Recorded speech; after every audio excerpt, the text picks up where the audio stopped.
Salam, selamat bertemu kembali Bapak Ibu Saudara-saudariku yang terkasih dalam Kristus. Pada kesempatan ini kita akan merenungkan firman yang akan dikhotbahkan sebagai evangelium di Minggu tanggal 26 Maret tahun 2023 yang kita sebut juga Minggu Judika, yang diambil dari Yehezkiel 45 ayat 9 sampai 17. Bapak Ibu Saudaraku yang terkasih, untuk memulai perenungan kita, tapi sebelumnya saya anjurkan juga agar kita saling mengajak dalam mensubscribe video ini sebagai tanda persahabatan kita, Bapak Ibu Saudara-saudariku yang terkasih. Untuk memulai perenungan kita, marilah kita terima penyertaan dari Tuhan kita dan kita akan berdoa. Damai sejahtera Allah yang melampaui segala akal budi manusia, kiranya memelihara hati dan pikiran Bapak Ibu Saudaraku yang terkasih demi kemuliaan Kristus Yesus. Amin. Tuhan Bapa Surgawi, kami ingin mendengarkan kehendak-Mu melalui firman yang akan kami renungkan. Kiranya cerahilah pikiran kami, berikanlah hati yang memahami terhadap firman-Mu itu, karena firman-Mu dikatakan pada zaman dahulu tetapi harus kami relevansikan pada zaman kami yang sekarang ini. Terima kasih Bapa, Engkau memberikan kesempatan ini bagi kami. Terpujilah nama-Mu di dalam Yesus Kristus Tuhan kami. Amin. Marilah kita baca perikop atau firman yang akan kita renungkan itu, yakni Yehezkiel 45 ayat 9 sampai ayat 17. Beginilah firman Tuhan Allah, cukuplah itu hai raja-raja Israel, jauhkanlah kekerasan dan aniaya, tetapi lakukanlah keadilan dan kebenaran. Hentikanlah kekerasanmu yang mengusir umatku dari tanah miliknya. Demikianlah firman Tuhan Allah. Neraca yang betul, epa yang betul, dan bat yang betul patutlah ada padamu. Sepatutnya lah epa dan bat mempunyai ukuran yang sama, yang ditera, sehingga satu bat isinya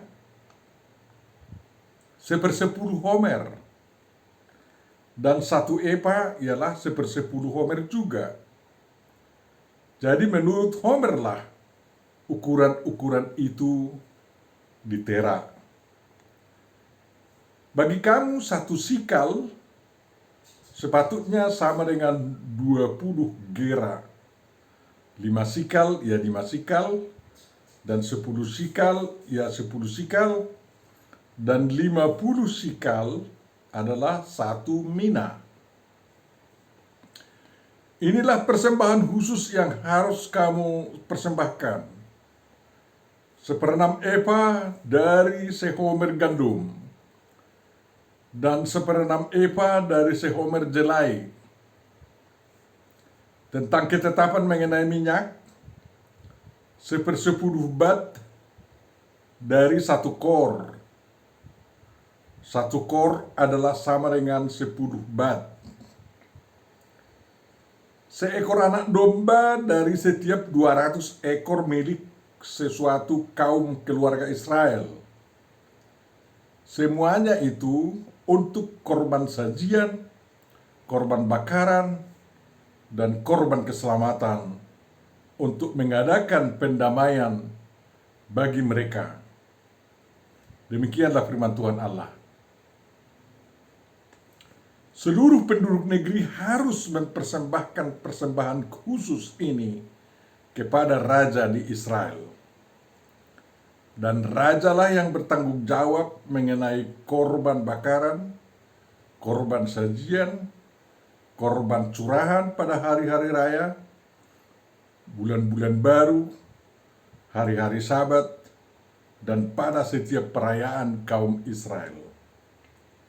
Ialah yang akan mengolah korban penghapus dosa, korban sajian, korban bakaran, dan korban keselamatan untuk mengadakan pendamaian bagi kaum Israel. Demikian firman yang akan kita renungkan Bapak Ibu saudara-saudaraku yang terkasih. Yang berbahagialah orang yang mendengarkan, memahami, menghayati, dan mengamalkan firman Tuhan. Amin. Pimpinan gereja kita juga menganjurkan agar firman ini kita renungkan dalam bingkai tema lakukanlah keadilan dan kebenaran. Bapak Ibu saudaraku yang terkasih, sebenarnya berbicara tentang keadilan dan kebenaran adalah suatu hal yang sangat sulit. Karena apa? Karena setiap orang punya keadilan dan kebenaran. Setiap kelompok punya keadilan dan kebenaran. Setiap agama punya keadilan dan kebenaran. Dan setiap ilmu punya keadilan dan kebenaran. Setiap teknologi punya keadilan dan kebenaran. Dan setiap budaya punya keadilan dan kebenaran. Yang keadilan dan kebenaran itu semua tidak selalu identik satu dengan yang lainnya. Sehingga banyak orang yang bertanya-tanya, keadilan dan kebenaran mana yang harus kita jalankan, kita hayati dan kita amalkan. Ya tentu saja. Orang Israel waktu itu sedang diancam oleh kehadiran kerajaan adikuasa, kerajaan Babel yang dipimpin oleh Raja Nebukadnezar. Tahun-tahun 600-an. Waktu itu kerajaan Israel diperintah oleh Yoyakim, kemudian Joyakim, kemudian terakhir Sedekia. Nabi-nabi waktu itu bekerja, yakni Nabi Jeremia dan juga Nabi Yehezkiel, menyuarakan kehendak Tuhan dalam keadaan situasi politik dunia yang tidak aman dan tidak baik. Bapak Ibu saudaraku yang terkasih, sebenarnya bangsa Israel itu tidak dibiarkan oleh Tuhan. Tetapi oleh karena takutnya bangsa Israel terhadap raja-raja kerajaan adikuasa waktu itu, terutama kepada kerajaan Babel, mereka memerintah dengan keras. Siapa melawan bisa saja diusir atau dihukum berat, dipenjarakan, hartanya diambil. Sudah terjadi itu pada pemerintahan Ahaz misalnya, sehingga dia harus tunduk kepada kerajaan Asyur waktu itu dan harus menindas rakyat untuk membayar upeti. Tapi setelah Babel mengalahkan Asyur, negeri Babel menjadi ancaman baru bagi Israel. Israel memang berusaha, atau Yehuda lah waktu itu ya, karena Israel sudah 722 dibuang ke Mesopotamia pada zaman Asyur. Yehuda waktu itu berusaha untuk mandiri sebenarnya. Tapi bagaimana caranya? Pengaruh luar negeri dan ancaman dari luar negeri menggoyah iman mereka. Mengadakan perlawanan dengan minta bantuan Mesir tidak ada gunanya.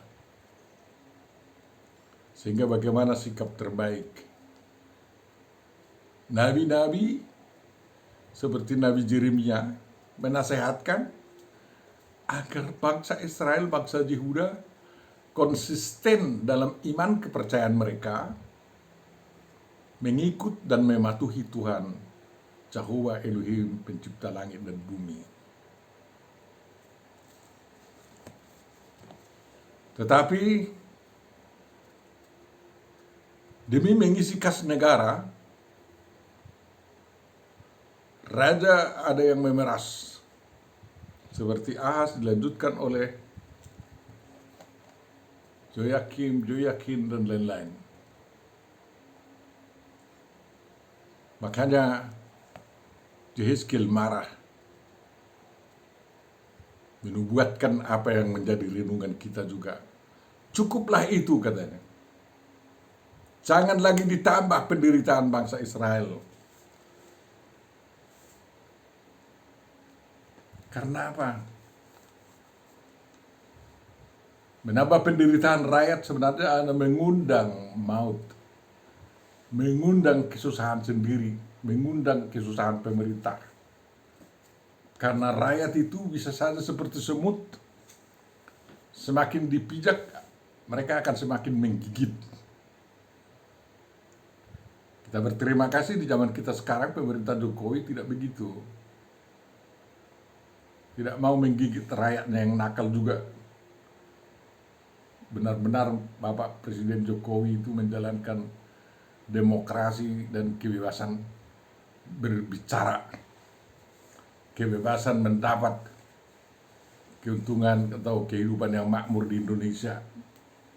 Tentu saja ada yang korupsi dan mereka akan ditindak. Ada kebebasan untuk memiliki harta kekayaan di negara kita. Kalau di Israel waktu itu takut memiliki karena akan dirampas oleh negara. Memang sewaktu negara Israel didirikan di zaman Samuel sudah dinubuatkan bahwa rakyat harus memberikan kepada raja. Tidak boleh tidak. Bapak Ibu Saudara yang terkasih. Rakyat tidak perlu mengalami kekerasan dan aniaya oleh karena kekuasaan yang ada di tangan raja dan aparaturnya. Sebenarnya itu berlaku dari dulu dan sampai sekarang juga itu berlaku.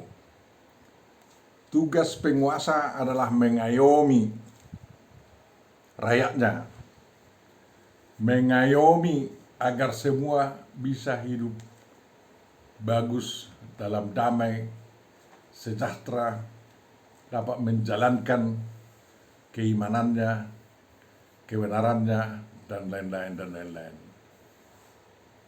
Sehingga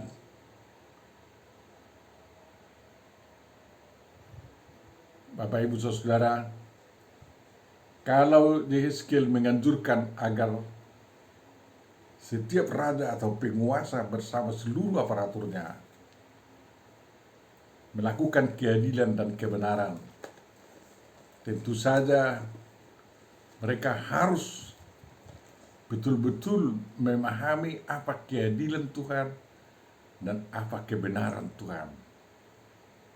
Yaitu bukan hanya keadilan demi kepentingan Tuhan dan bukan hanya kebenaran demi kepentingan Tuhan saja, melainkan keadilan demi kepentingan rakyat penduduk negeri yang ada di tanah Yehuda.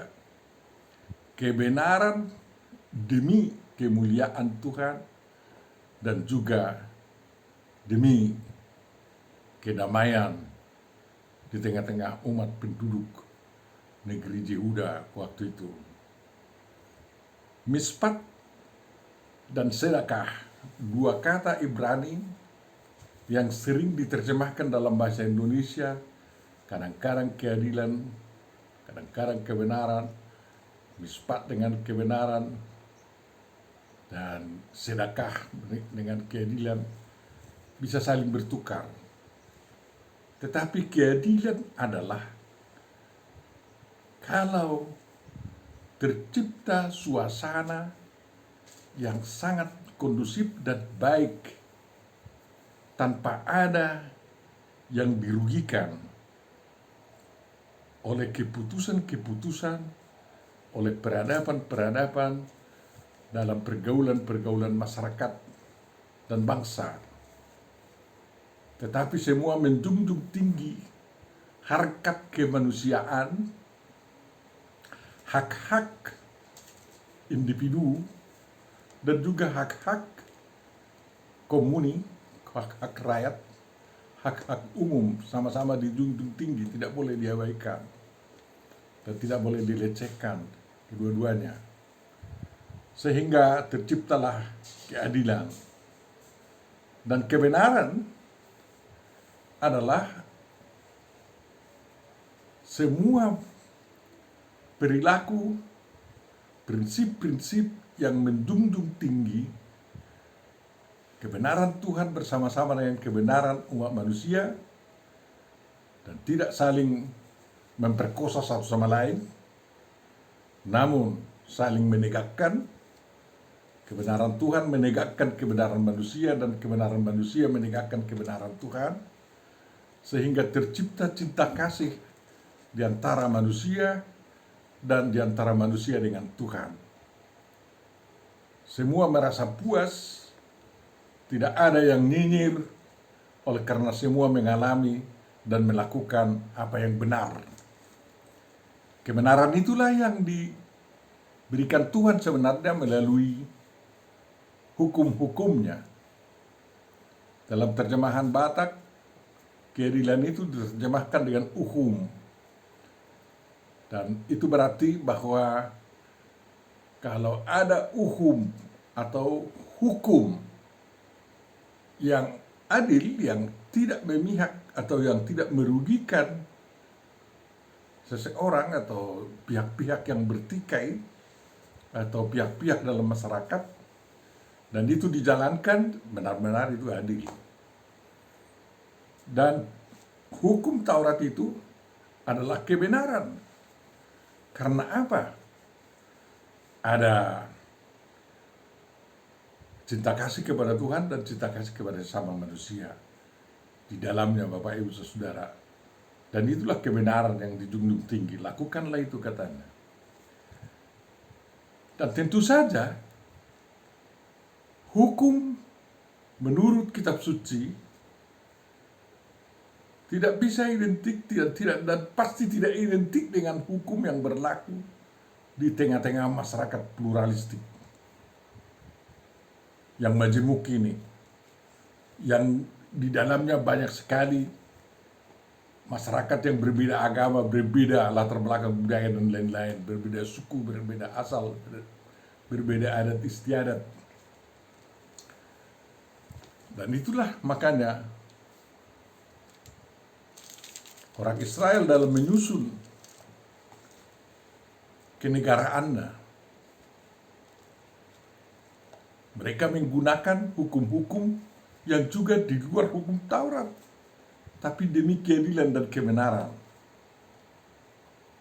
Karena kerajaan mereka tidak beda dengan kerajaan sekuler yang lain yang juga penduduknya menganut keagamaan. Itu sudah dikatakan, diberitahu sewaktu bangsa Israel menuntut bahwa mereka harus ada kerajaan dan raja mereka, sama seperti bangsa-bangsa yang lain, katanya. Kita baca di kitab Samuel demikian. Bapak Ibu Saudara, kita bersyukur bahwa negara kita berhasil merumuskan hukum yang dapat berlaku bagi semua lapisan masyarakat, bagi semua penduduk Indonesia, yang terkandung di dalam Undang-Undang Dasar tahun 1945, terutama yang sudah diamandemen. Jadi hukum itu menjadi hukum keadilan bagi pemerintah dan rakyatnya dan rakyat dan pemerintahnya di Indonesia ini.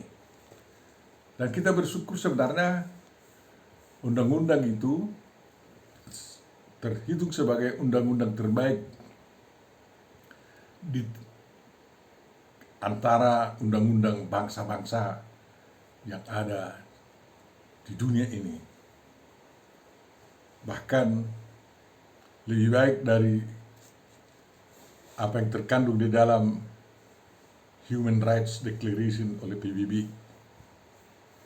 Hanya masalahnya pemerintah kita dan rakyat Indonesia masih belum secara sungguh-sungguh, masih belum semua secara sungguh-sungguh melakukan hukum yang menjadi keadilan ini. Masih banyak pihak yang mau memaksakan hukum agamanya yang harus berlaku. Dan tentu saja itu tidak dapat diterima oleh semua pihak. Tentu saja ya. Karena apa? Kita sudah tahu latar belakang semua agama yang ada di Indonesia, tiap agama di Indonesia ini berbeda. Latar belakang timbulnya dan cita-citanya kan. Tapi semua yang terkandung atau kebenaran yang terkandung yang dituntut oleh setiap agama di Indonesia maupun keadilan yang dituntut oleh setiap agama di Indonesia, bahkan setiap kebudayaan di Indonesia dapat dipenuhi dengan melakukan Undang-Undang Dasar 1945 yang telah berhasil dirumuskan oleh para pendiri bangsa kita ini. Kita harus syukuri itu Bapak Ibu Saudara sehingga kita tidak terombang-ambing dalam mematuhi firman Tuhan, lakukanlah keadilan dan kebenaran. Dan pada minggu Judika ini, yang artinya ya Tuhan lakukanlah keadilan kepada saya, gitu. Agar itu terjadi, tentu saja Jehovah itu menuntun kita mematuhi undang-undang yang telah dianugerahkan Tuhan untuk bangsa Indonesia, yakni Undang-Undang Dasar 1945 yang di dalamnya terkandung Pancasila, Bapak Ibu Saudara. Karena Pancasila itu rumusan yang sebenarnya berlaku di bangsa ini, bukan Pancasila 1 Juni, ya, bukan Pancasila 16 Agustus, tetapi Pancasila 18 Agustus 1945, yaitu Pancasila sewaktu diberlakukannya Undang-Undang Dasar 1945. Bapak Ibu Saudaraku yang terkasih, kita punya pegangan, kita bekerja untuk itu. Tentu saja orang Kristen harus berpartisipasi penuh, ya, untuk melakukan keadilan dan kebenaran itu. Baik memasyarakatkannya agar sebuah pemahaman, agar semua lapisan masyarakat mengerti apa keadilan dan kebenaran di Indonesia. Baik merumuskan undang-undang, peraturan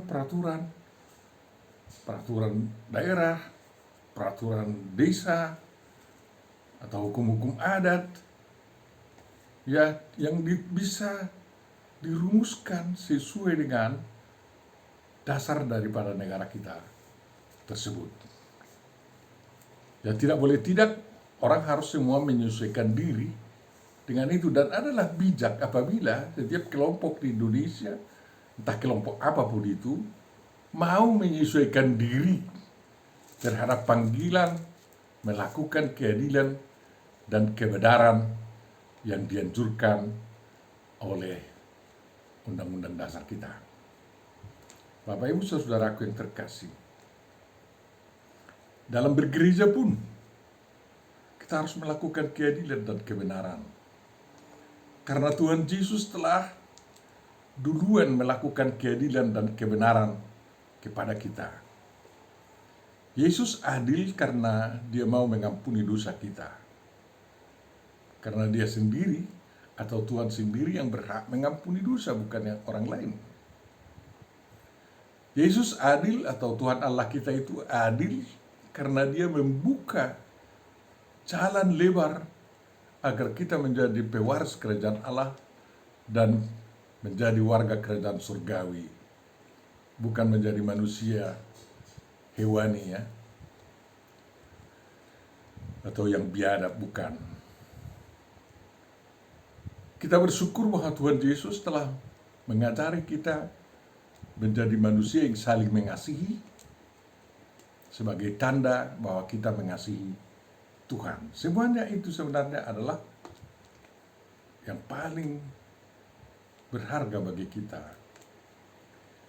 Kita bersyukur kepada Tuhan bahwa Tuhan telah menyelamatkan kita melalui kebangkitan atau kemenangan Tuhan Yesus terhadap kematian, melalui kebangkitannya, dan juga kenaikannya ke surga, dan berkuasanya dia di surga memerintah kita semua, menunggu kedatangannya untuk menghakimi manusia yang hidup dan yang mati. Bapak Ibu saudaraku yang terkasih, kebenaran yang sudah ditanamkan oleh Tuhan Yesus kepada kita itu harus dapat kita jabarkan dalam budaya kita, dalam peradaban kita, sehingga peradaban kita itu atau peradaban kita itu menjadi ekspresi dari kehidupan yang saling mengasihi, saling menghormati, dan saling tolong-menolong, dan tidak ada penindasan di sana, tidak ada aniaya, tidak ada kekerasan. Dan itu semua telah mulai terjadi sejak kesadaran kita semakin diisi oleh kesadaran kebenaran Kristiani yang telah ditanamkan kepada bangsa kita, kepada orang-orang pengikut Yesus Kristus. Karena adat kita yang sekarang itu sudah sangat berbeda dengan adat kakek moyang kita dahulu kan.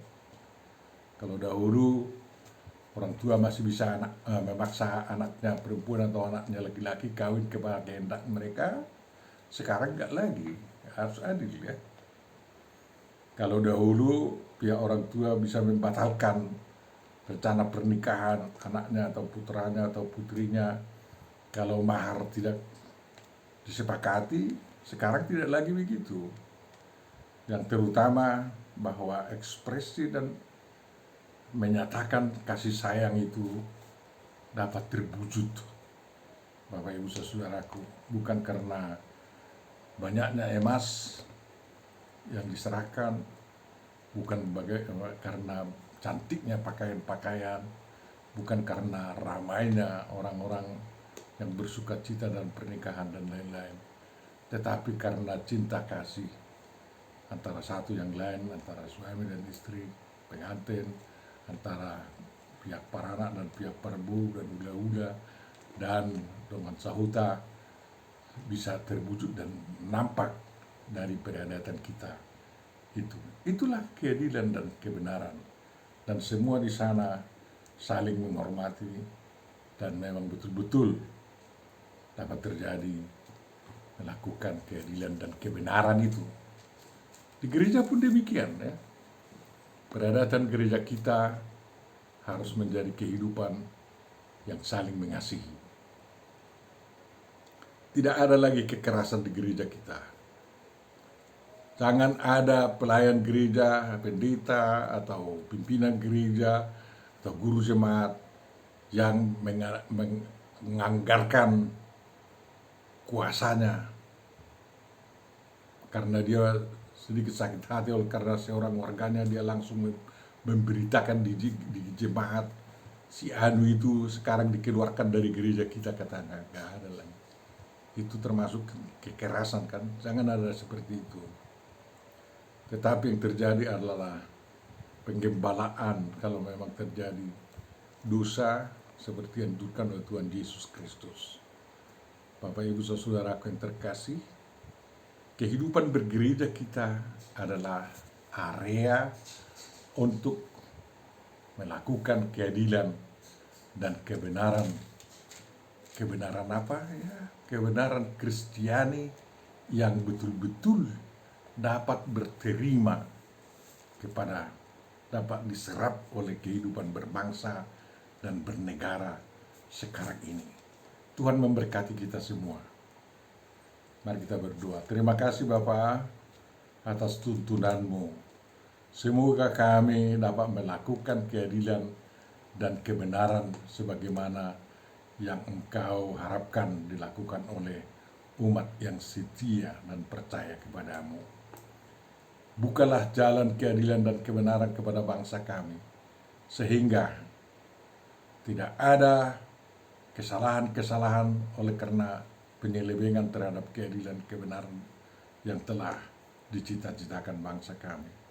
Baik pengadilan kami menjadi pengadilan yang benar-benar adil, dan keputusan-keputusan pemerintah kami di tingkat pusat, provinsi, di daerah, dan sampai di desa-desa menjadi kebenaran yang dapat diterima oleh semua pihak, karena semua pihak takut akan Engkau dan mereka menunjukkan bahwa saling mengasihi itu yang paling utama terjadi di tengah-tengah lapisan bangsa kami.